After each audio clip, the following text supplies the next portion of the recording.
Making some balsamic Brussels sprouts. Partially boil the Brussels sprouts. Cut the Brussels sprouts.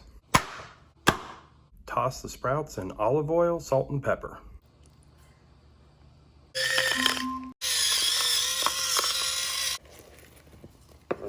Cook the sprouts.